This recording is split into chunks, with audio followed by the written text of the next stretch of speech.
everyone, welcome back. Dimma here. Today we're going to chat. I love it when we chat. It always feels like a very nice session, and I love the way that you people respond, the kind of replies that I get. I just feel like I've done something really valuable when I do these type of videos. So today's topic is going to be on something that I've gotten questions on in the past, but I've never dedicated a video to it. Maybe I've kind of touched on it briefly in Q&As, but I've never done a video where I kind of just really unpack things and shared my thoughts. I made notes yesterday night. I'm going to be sharing with you guys things that helped me, okay? I've not always been this confident, okay? I've not always been confident, period. I used to be very, very insecure, and I know that some of you might struggle to believe that, but that was it, guys. It wasn't until I started doing some of the things that I'll be sharing here that things started changing, okay? Self-esteem is how you value yourself, and confidence is something that it births. If you do not have high self-esteem, you're going to struggle with confidence. It tends to be like that. They go hand in hand. In this video, I'll be sharing with you guys very practical things that I did that helped me a lot. And if you actually watch this video till the end and you're consistent with some of the things that I will be sharing, before you even clock it, like before you realize that something has changed, people will point it out to you. It be like that. People will point it out to you because they're seeing that, or they will notice like very clearly most of the time before you that something has changed, and has changed for the better. Before I start or get into the meat of this video, I want to say a quick thank you to Unicaf for sponsoring today's video. They currently have an incredible opportunity for students in Africa. If you do not know Unicaf, they are the leading online learning platform. And to celebrate Africa Month, they are offering $5 million worth of scholarships to students in order for them to pursue a master's degree, a bachelor's degree, or a doctoral degree in any of their partner universities in the UK or in Africa. Unicaf provides affordable, quality higher education to students all around the world. Their mission is to make education more accessible to everyone, regardless of your financial situation. This scholarship opportunity can be a huge savings for students who may not have been able to pursue higher education otherwise. Unicaf partners with some of the best universities in the UK and in Africa to provide top-notch education. So from Liverpool John Moores University to the University of East London to the University of Suffolk to Unicaf University campuses in Malawi, Zambia, and Uganda. Their partner universities offer a wide range of degree programs in various fields of study. You have more choices than you could ever dream of. With Unicaf's virtual learning environment, students can study from any part of the world at their own pace. You can always access program materials, assignments, lectures, just making it easy for you to fit learning and studying around whatever busy schedule you already have going on. If you're a student here in Africa who is interested in pursuing higher education, please make sure to check out this Unicaf sponsorship. Do not miss out on this wonderful opportunity. With $5 million worth of scholarships available, take advantage of this. Invest in your future. Like $5 million is a lot of money, so apply. I'm going to leave all other additional information in the description box. I'm also going to leave a link. So at the top of the description box, I'm going to have a link that will take you straight to the Unicaf website, okay? Take advantage of this. Use this opportunity, apply. Click on the link and apply for a scholarship program today. You never know. It might be the start of a journey that changes your life. I'm going to structure the advice and recommendation and just tips that I'll give in maybe about 4 to 5 parts. The first advice that I'll give, if you're someone who is struggling with self-esteem and confidence, is to 1, move your body, and 2, be mindful of what you eat. So this is all one, okay? There's a reason why even when you're depressed and you start seeing a therapist and the therapist kind of just tries to understand how your days typically go, there's a reason why they always recommend for people who they observe are not active, they immediately recommend that you get active, okay? Even if you're just going out to take a walk, move your body. Moving your body, working out releases endorphins. This keeps you happy. This also kind of like just makes you feel better, honestly, and a byproduct of that is also getting into shape. A lot of us get into this place where you're not self-confident because of the way you think that your body looks, or maybe you feel like you have fat here and there and you want to burn it. Like, guys, move your body. I think that most of the time when people think about working out, they think that working out is all about like just you getting a particular type of figure. To be honest, there are so many people that you meet at the gym, and if you actually have a conversation with them, you realize that they're not necessarily even there because they're trying to lose any weight. It's no longer what it is. Even if it started started out being that for them, it keeps them feeling a certain type of way. So guys, move your body. It doesn't have to be the gym. It will help you with the way that you feel generally about yourself, about your body, and it will just also keep you in tune with your body in a way that you normally are not. It's not about burning calories, guys. Just move your body. Also, what you eat, very, very important. It's just like in general, like there's so many things going on in your gut that just affects the brain, just chemical things, okay? Just be mindful of what you eat. Make sure that you're feeding your body proper, you're getting in the proper amount of nutrients that you need, fruits and vegetables, get your fiber in. Do just like, just avoid things that are too heavily processed and not really doing your body any favors. Eat natural, healthy things as much as you can. Okay, I just wanted to get that out of the way because it's one of those more common ones that I feel like everybody hears all the time, and you think that, oh, people, if you don't scroll past 3 posts on Instagram without getting this type of advice, but I'm telling you guys from experience, it helps a lot. Okay, number 2, my thing is, what have you been telling yourself? What is the story you've been telling yourself? Like if someone asks you, let's say your name is Amaka, tell me about yourself, or tell me your story, like a very deep fundamental way. What do you think about yourself? What is your story? I really want you to ask yourself that the way that maybe a stranger would ask and you're prompted to tell. I want you to listen to the things that you would say about yourself. What we tell ourselves or what we tell ourselves, they shape us so much in ways that we cannot begin to imagine. So when you do this, just the way that I have said, you will immediately identify from the way you're telling the story, if you're being objective at that point, because you're telling your story to yourself in a way that you've never told it before. That's when you begin to identify some of the lies that you believe unconsciously, because there's so much that we believe that we don't even know that we believe. Because we've never given them names or identified them for what they are, they affect us in so many ways that we cannot begin to imagine, So what have you been telling yourself? What is your story? You have to master the art of self-reflection. So let's say that you actually go on ahead to now tell yourself the story. It's important that as you grow and live as a human being that you reflect. I've talked about reflection in a couple of videos, but you have to constantly reflect about the way you behave, how you feel about certain things. Why do you feel like the way you feel about certain things? Why did I react like this when this person said this? Okay, why do I think I'm ugly? Why do I think that I am too emotional? Why?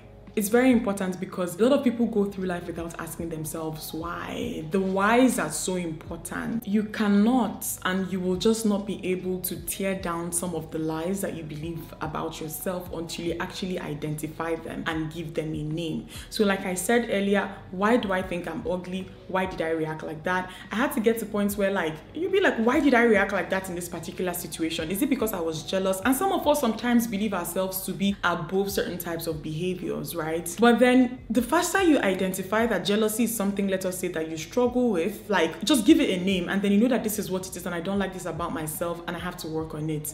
You begin to tear down the lies when you actually identify them, right? For example, why am I too emotional? I've seen this with women a lot, babes, sometimes, where girls, my babes, who will say things like, oh, they are so emotional, and you're observing them in the midst of something, to be honest, that would drive any other person mad. And as far as I'm concerned, they are reacting in a very rational manner, I would say. But then they are so convinced that they're doing more than they should be at that particular point in time. Why do you think that you're emotional? In some cases, you actually think about these things, you realize that because somebody from your past convinced you that you were. You might have grown up in an environment where any single sign of you actually expressing anything is beat down with a stick and you're told that it's a form of weakness. You begin to internalize that even the smallest, just showing it in the littlest way makes you a failure. And by the time you actually get to the root of it, you realize you're not emotional. You've just kind of believed that being a certain way automatically means that you're just overly emotional, or reacting a certain way means that you're overly emotional. You know what I'm saying? Why do I think I am ugly? Is it because of what people have said to me? Is it because of how people have reacted to me? Is it because of what adults have said? And so parents, you have to be very, very conscious of the things you say to your children, the way you behave towards them, very, very important. But then again, you have to keep your eyes on strangers who come into your house and keep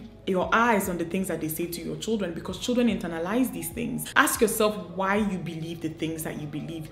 You cannot begin to actually work on them, right? Unless you identify them. So once you've done all this self-reflection, right, and you've identified who you are with your strengths and your weaknesses, your positive and negative traits, make peace with that and be like, okay, Dimma, this is, and that's when I had to, I was like, Dimma, this is who you are, okay?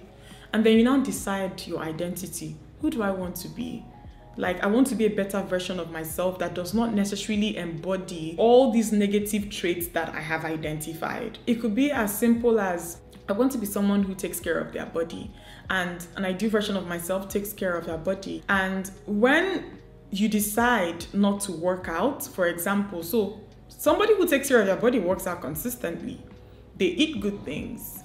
So you remind yourself of that when you're tempted to not do the things like an ideal version of yourself will embody, for example.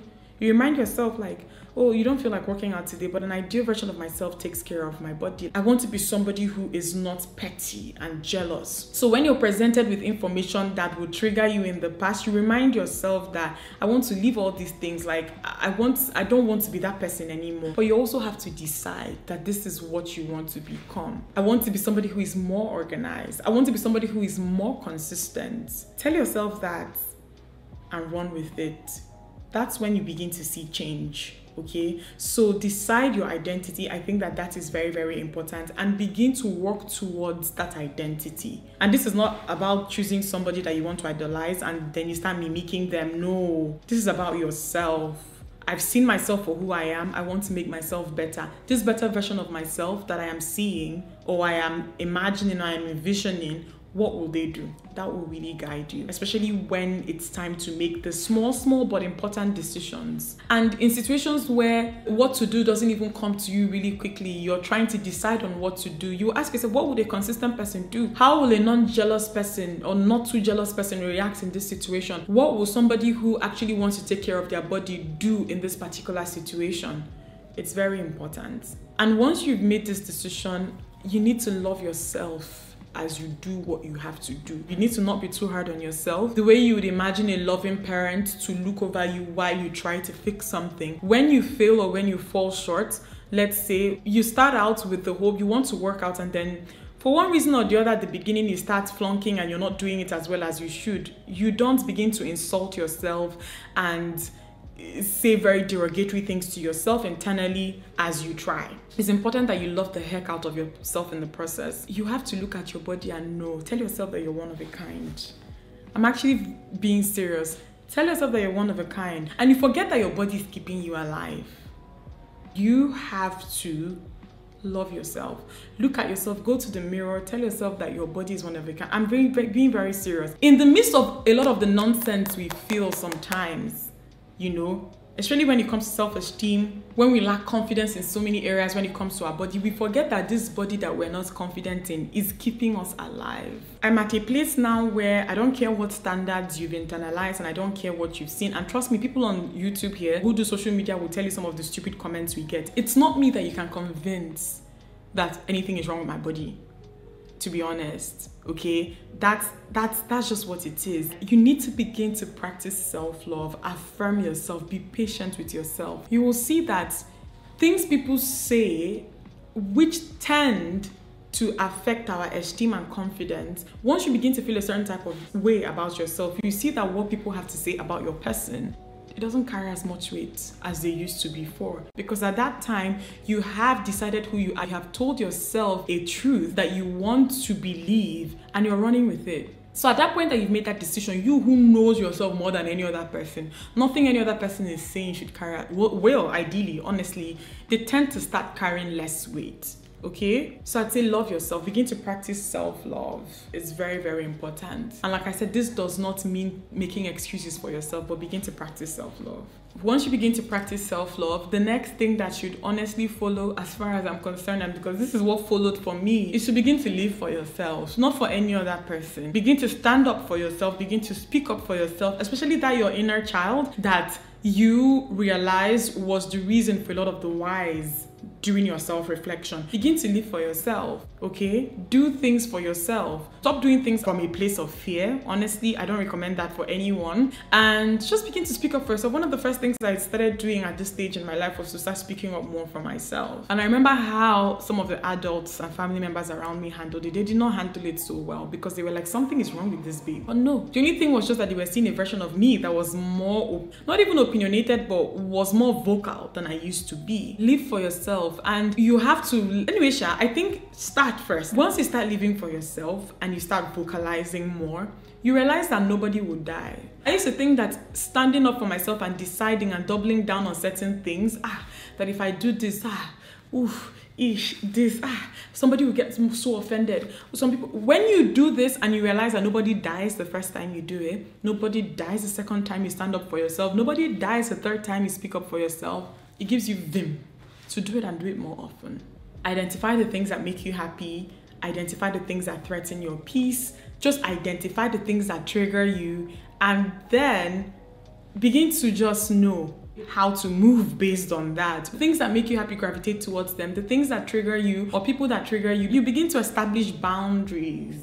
And this could come in so many ways. Boundaries, depending on how you want to do it, it could come in so many ways. At that point, you're living for yourself.